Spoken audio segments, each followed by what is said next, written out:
ఓం సాయిరామ్. సమర్థ సద్గురు సాయినాథ్ మహారాజుకి జై. సాయి భక్తులందరికీ నమస్కారం అండి. మన బాబాగారి దయ వల్ల మనందరం బాగుండాలి, సంతోషంగా ఉండాలి అని చెప్పి మనస్ఫూర్తిగా కోరుకుంటూ ఈరోజు బాబాగారు మనకు అందించేటువంటి సందేశం ఏంటి అంటే, బిడ్డ, ఇదే చివరి అవకాశం అమ్మా. ఈ అవకాశం వదిలావంటే మళ్ళీ జన్మలో నా పిలుపు అనేది నువ్వు వినలేవు. నీకు హాని చెయ్యాలి అని చెప్పి చూస్తున్నారు. తల్లి, నిర్లక్ష్యం చేయకుండా నేను చెప్పేటువంటి ఈ మాటల్ని జాగ్రత్తగా విని తెలుసుకుంటేనే కదా నేను చెప్పేటువంటి సందేశం ఏంటి అని నీకు తెలిసేది. కాబట్టి జాగ్రత్తగా వినమ్మా అని చెప్పి బాబాగారు అయితే మన కోసం ఒక మంచి సందేశాన్ని తీసుకొచ్చేసారండి. ఆ సందేశం ఏంటి, ఆ సందేశం రూపంలో బాబాగారు మనతో ఏం చెప్పబోతున్నారు తెలుసుకునే ముందుగా ఫస్ట్ టైం మన ఛానల్ని చూస్తూ ఉన్నట్లయితే ప్లీజ్ సబ్స్క్రైబ్ చేసుకోండి ఫ్రెండ్స్. వీడియో నచ్చితే కనుక లైక్ చేసి సపోర్ట్ చేయండి. ఇక వీడియోలోకి వెళ్ళబోయే ముందుగా ఒక్కసారి, ఎక్కడెక్కడో మీరు జ్యోతిష్యం చెప్పించుకొని తృప్తి చెందకుండా, మనశ్శాంతి అనేది లేకుండా, మీ సమస్య అనేది ప్రాబ్లంకి ఆ సొల్యూషన్ అనేది దొరక్క మీరు అసంతృప్తిగా బాధపడుతూ ఉన్నట్లయితే ఒక్కసారి మనకు బాగా తెలిసినటువంటి గురువుగారు శ్రీ షిరిడి సాయిబాబా ఆశీస్సులతో జ్యోతిష్యం చెప్తున్నారు గురూజీ సుబ్రహ్మణ్యం రాజు గారు. Contact number 9908224144. ఈ గురువుగారు నెంబర్ 1 వశీకరణ స్పెషలిస్ట్. మీ యొక్క ప్రతి సమస్యకి కూడా పరిష్కారం అనేది చూపిస్తారు. అన్ని విషయాలను కూడా ఫోన్లో స్వయంగా గురువుగారే మాట్లాడతారు. ప్రేమ, పెళ్లి, భార్యాభర్తల మధ్య సమస్యలు, స్త్రీ మరియు పురుషుల వశీకరణం చేయబడును. చెడు గృహ ప్రయోగాలకు నివారణ చేయబడును. మీ యొక్క ఎటువంటి సమస్యనైనా సరే ఫోన్లోనే 24 గంటల్లో పరిష్కారం అనేది చూపిస్తారు. కాబట్టి నమ్మకంతో గురువుగారిని కాంటాక్ట్ అవ్వండి. మీరు ఎక్కడెక్కడో జ్యోతిష్యం చెప్పించుకొని అసంతృప్తి చెంది ఉంటే ఈ గురువుగారి దగ్గర ఒక్కసారి ఫోన్ చేసి మీ సమస్యకు పరిష్కారం అనేది తెలుసుకున్న తర్వాత మీ మనసు ప్రశాంతంగా ఉంటుంది. కాబట్టి నమ్మకంతో కాల్ చేయండి గురువుగారికి. సుబ్రహ్మణ్యం రాజు గారు, నెంబర్ 1 వశీకరణ స్పెషలిస్ట్. Contact number 9908224144. వీడియోలోకి వచ్చేస్తే, బిడ్డ, ఇదే చివరి అవకాశం. నా పిలుపు అనేది నీకు మళ్ళీ మళ్ళీ వినిపించదు అంటే మనసులో భయంగా, బాధగా నీకు అనిపిస్తుందా? నన్నే నమ్మావు అని చెప్పాను కదా, నేనే నీకు దిక్కు అని నువ్వు నాకు చెప్పావు కదా, ప్రతి సంతోషానికి కారణం కూడా నేనే అన్న నువ్వు ప్రతి బాధకి కారణం నేనే అని కూడా నువ్వు నన్ను నిందిస్తూ ఉన్నావు. సమస్యలతోటి, కష్టాలతోటి, బాధలతోటి జీవితం అనేది ముందుకు నడుస్తూ ఉన్నా కానీ వెనక్కి తిరిగి చూస్తే మటుకు నా ధైర్యం నువ్వే బాబా అని చెప్పి నువ్వు నాతో చెప్తూ ఉన్నావు. అయితే ఎప్పుడైనా కానీ ఒక మనిషిని నమ్మినప్పుడు ఆ మనిషి తన మీద పెట్టుకున్నటువంటి నమ్మకాన్ని పూర్తిగా నిలబెట్టుకోవాలమ్మా. అంటే ఏ ఏ కారణాల కోసం తనను నమ్మారో, ఏ ఏ విషయాల పట్ల తన పనులు జరుగుతాయి అని చెప్పి తనను నమ్మారో ఆ పనులన్నీ కూడా పూర్తయితేనే ఆ మనిషి యొక్క నమ్మకం అనేది నిలబెట్టుకున్నట్లు అవుతుంది. అదేవిధంగా ఈరోజు నువ్వు నా దగ్గరకు వచ్చి నీ యొక్క కష్టాలను చెప్పి, నీ యొక్క బాధలను చెప్పుకొని, నీ యొక్క సమస్యలను నాతో చెప్పి, ప్రతి కష్టాన్ని కూడా తీర్చు బాబా, ప్రతి సమస్యను తీర్చు బాబా, నా కష్టాలను నీ పాదాల దగ్గర పెడుతున్నాను, నీ సమస్యలన్నీ కూడా తీరిపోయేలా నువ్వే చూడాలి బాబా అని చెప్పి పెదవుల మీద మాట అందరూ కూడా చెప్తారు తల్లి. కానీ మనసు లోతుల్లో నుంచి నమ్మకం రావటం అనేది ముఖ్యమైనటువంటి విషయం. ఆ నమ్మకం అనేది నీ నుంచి నాకు కలగడం లేదు. ఎందుకు ఎలా చెప్తున్నాను అంటే, ఇప్పుడు తన బిడ్డ ఎక్కడ పడిపోతుందో అని చెప్పి మంచం మీద పడుకోబెట్టినటువంటి తన బిడ్డ కళ్ళే పదే పదే తన తల్లి ఎన్ని పనులు చేసుకుంటున్నా కానీ ఆ పనులు చేసుకుంటూనే తన బిడ్డ మీద ధ్యాస పెడుతూ ఉంటుంది. ఆ బిడ్డ పడిపోకుండా రక్షించుకుంటూ ఉంటుంది. అలాగే ఆ బిడ్డకి కూడా నా తల్లి నన్ను కాపాడుకుంటుంది అని చెప్పి ఆ బిడ్డ కింద పడే ప్రయత్నం చేస్తున్నట్లుగా ఒక్కొక్కసారి తన తల్లిని డ్వాలు ఊరిస్తూ ఉంటాయి. ఆ సమయంలో తన తల్లి కోప్పడి తన బిడ్డను మళ్ళీ రక్షించుకునే ప్రయత్నం చేస్తుంది. ఇక్కడ బిడ్డ ఆట ఉంది, బిడ్డ నమ్మకము ఉంది, ఆ తల్లికి రక్షించుకోవాలి అనే తపన కూడా ఉంది. అదేవిధంగా నువ్వు కూడా నా మీద, నా యొక్క పాదాల మీద నీ యొక్క భార్యాభర్తల మధ్య సమస్యలను పెట్టావు, నీ యొక్క ఆర్థిక సమస్యను పెట్టావు, నీ యొక్క అనారోగ్య సమస్యను పెట్టావు, నీ యొక్క ఉద్యోగానికి సంబంధించిన విషయాలను పెట్టావు, నీ యొక్క తల్లి ఆరోగ్యానికి సంబంధించిన విషయాన్ని పెట్టావు. ముఖ్యంగా నీ శత్రువులు ఎవరూ కూడా నీకు హాని చేయకూడదు అని చెప్పి పెట్టావు. మరి నువ్వు నా పాదాల దగ్గర పెట్టిన ప్రతి సమస్య పెట్టినప్పుడు ఇక నువ్వు ఆ సమస్యల గురించి ఆలోచించడం పూర్తిగా మానేయాలి కదా. అవునే కదా.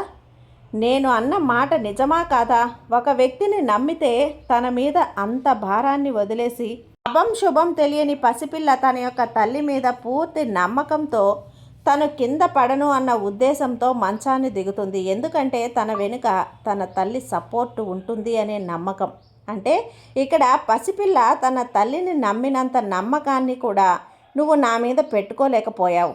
బిడ్డ, మరి ఏ విధంగా నేను నీతో మాట్లాడాలి? మరి ఏ విధంగా నేను నీకు అవకాశాలను ఇస్తూ వెళ్ళాలి?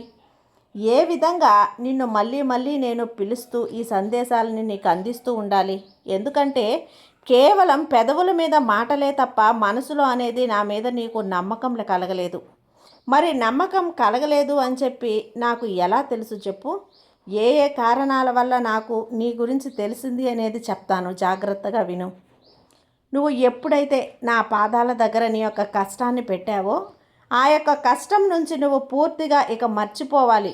కానీ నువ్వు మర్చిపోకుండా నువ్వు పదే పదే అదే మనసులో పెట్టుకొని దాన్ని సృష్టించుకుంటూ ఆలోచించుకుంటూ దాని గురించే బాధపడుతూ ఉంటున్నావు. అంటే అది నీకు తీరుతుంది అనే నమ్మకం నీకు లేదా? అంతేకాకుండా ఏదైతే కష్టాలు ఉన్నాయో, అప్పుల సమస్యలు ఉన్నాయో, అనారోగ్య సమస్యలు ఉన్నాయో వాటి గురించి కూడా నువ్వు ఆలోచించుకుంటూ నీ యొక్క ప్రతిరోజు కూడా నువ్వు గడుస్తూ ఉంది నీకు. నీ ఆలోచనలతోటి వాటి వల్ల ఉపయోగం ఏంటి అంటే గనక రోజు మొత్తంలో కూడా నీ సమయం అనేది ఏ ఆలోచనలతో గడిచిపోతుంది తప్ప నీ సమయానికి ఒక విలువ అనేది లేకుండా పోతుంది. మరి దీని యొక్క ఆలోచనల గురించి ప్రతిఫలం నీకు ఏ రూపంలో దక్కుతుందో నాకైతే తెలియదు, కానీ నాకు మాత్రం నీ నుంచి ఆ అగౌరవమే దక్కుతుంది తల్లి. బిడ్డ, ఎందుకు చెప్తున్నాను అంటే గనక ఒక పసిపిల్ల అసలు జీవితం అంటే ఏంటో కూడా తెలియనటువంటి పిల్ల, ఇంతవరకు అన్నం కూడా తిననటువంటి పసిగుడ్డు కూడా తల్లిని నమ్మినప్పుడు అన్నీ తెలిసి కూడా బాధలు, కష్టాలు, సుఖాలు, సంతోషాలు అన్నింటినీ అనుభవించిన తర్వాత కూడా నువ్వు నన్ను నమ్మకుండా ఉంటే నన్ను అగౌరవపరిచినట్లు కాదా? ఏ కష్టమైనా ఏ నష్టమైనా కానీ నువ్వే బాబా నాకు దిక్కు అని చెప్పిన మాటలతోనే నువ్వు చెప్తున్నావే తప్ప మనసులో భయాలు పోవటం లేదు, కంగారు పోవటం లేదు, ఆందోళన పోవటం లేదు. మరి ఎలా తల్లి, ఎలా చెప్పు? ఒక్కసారి ఆలోచించుకో. ఇదంతా కూడా నేను ఎందుకు చెప్తున్నాను అని చెప్పి నీకు తెలుస్తుంది. బిడ్డ, నేను పూర్తిగా చెప్పాలి అనుకుంటున్నది ఏంటి అంటే నా పిలుపు అనేది నీకిక వినిపించదు తల్లి.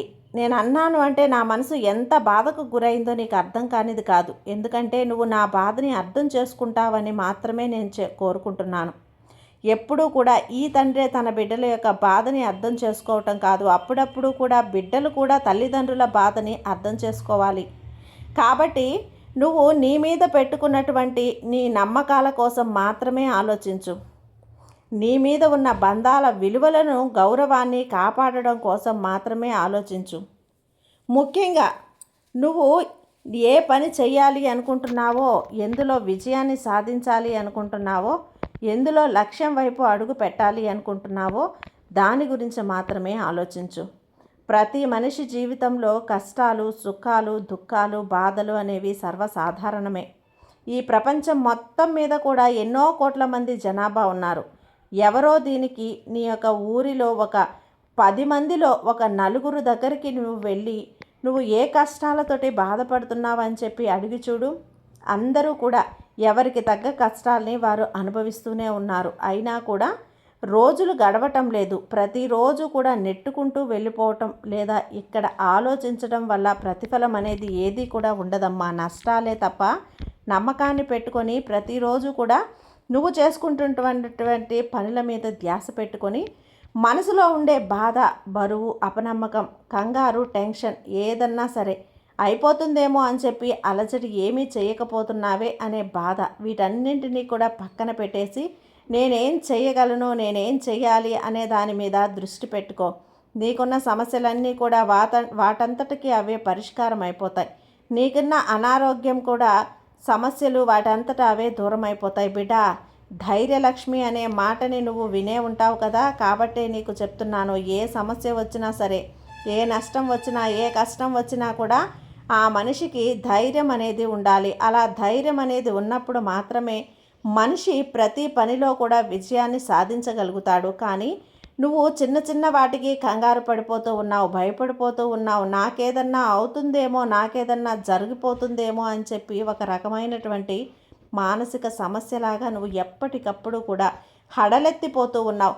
నీకు ఇలా ఏమాత్రం కూడా మంచిది కాదు తల్లి. ఎందుకంటే ఉన్న జీవితం చాలా చిన్నది. నీ జీవితాన్ని ఎవరైనా సంతోషంగా, ఆనందంగా ఆస్వాదించగలుగుతున్నారా?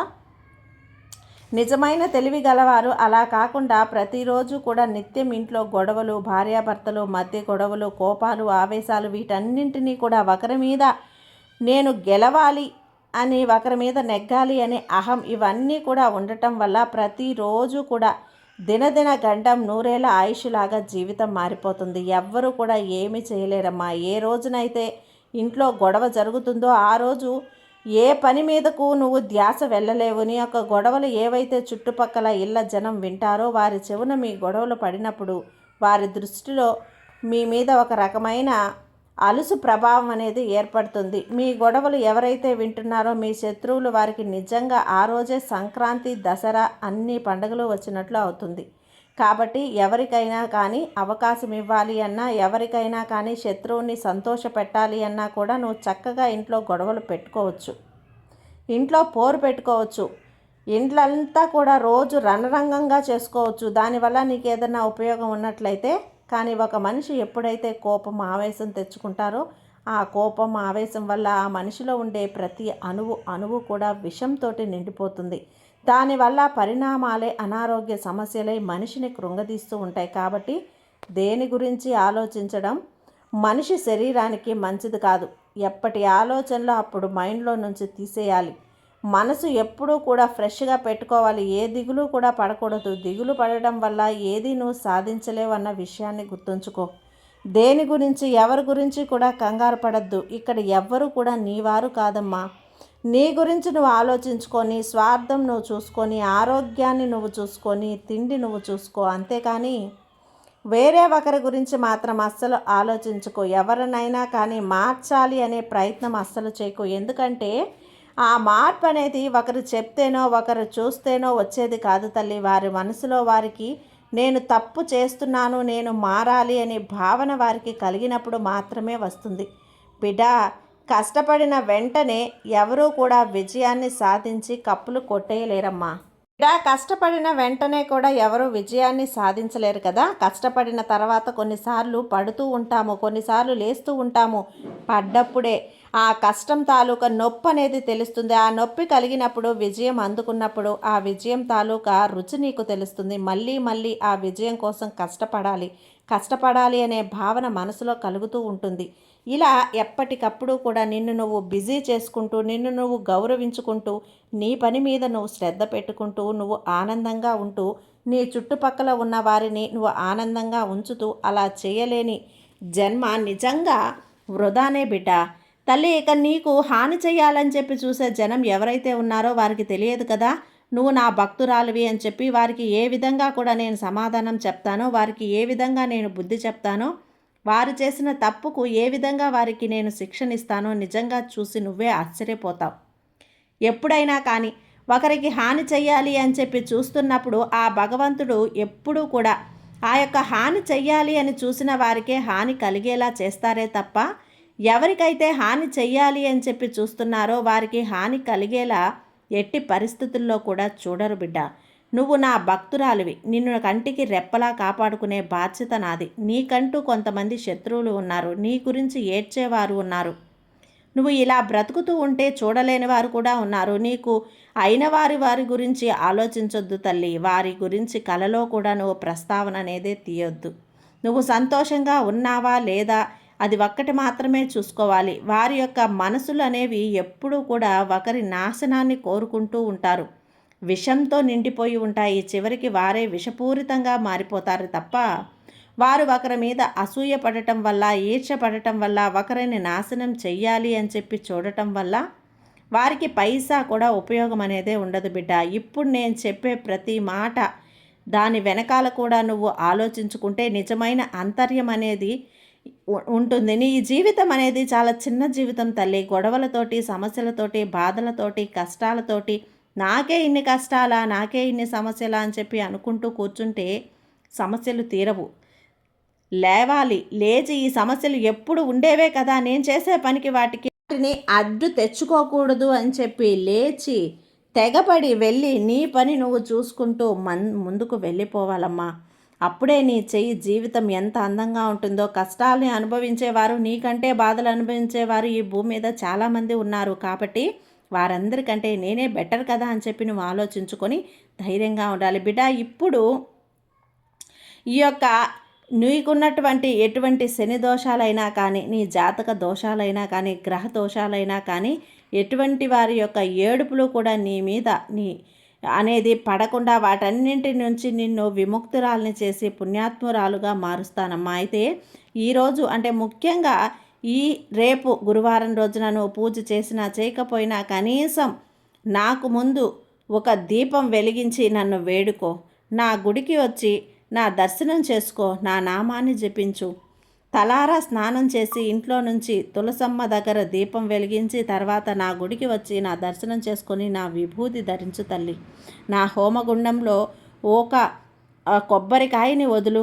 నీ కష్టాలన్నీ కూడా ఆ హోమంలోనే వదిలినట్టు నువ్వు నమ్ము. నీ కర్మదోషాలన్నీ కూడా నేను దూరం చేసేస్తాను. కాబట్టి నువ్వు చక్కగా ఉపయోగించుకునే ప్రయత్నం అనేది చెయ్యి.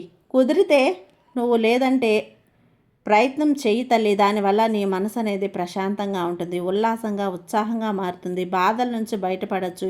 ఈ 4 గోడల మధ్య నలిగిపోతూ కూర్చోకుండా కాస్త నలుగురిలోకి వచ్చి ప్రయత్నం చేయి తల్లి. అది మాత్రం నువ్వు నిర్లక్ష్యం చేయకమ్మా. ఎందుకంటే నీకు చూసుకోవటానికి నీ బిడ్డలున్నారు, నీ మీద ఎంతో నమ్మకాన్ని పెట్టుకుని ఉన్నారు. వారి నమ్మకాన్ని అపనమ్మకం చెయ్యొద్దు. ఎందుకంటే ఇప్పుడు ఇచ్చినటువంటి ఈ చివరి అవకాశాన్ని కూడా నువ్వు ఉపయోగించుకోకపోతే మళ్ళీ నా పిలుపు అనేది నీకు వినిపించదు, జాగ్రత్త అని చెప్పి బాబాగారు మన కోసం ఇలాంటి సందేశాన్ని తెచ్చారు కదండి. ఎప్పుడూ కూడా బాబా మీద నమ్మకంతో ఉండి బాబా చెప్పిన మాటలు ఆచరించినట్లయితే మనకు కొండంత ధైర్యం అనేది వస్తుంది. బాబా మనకు తోడున్నంత వరకు కూడా మనకు భయం ఎందుకు చెప్పండి.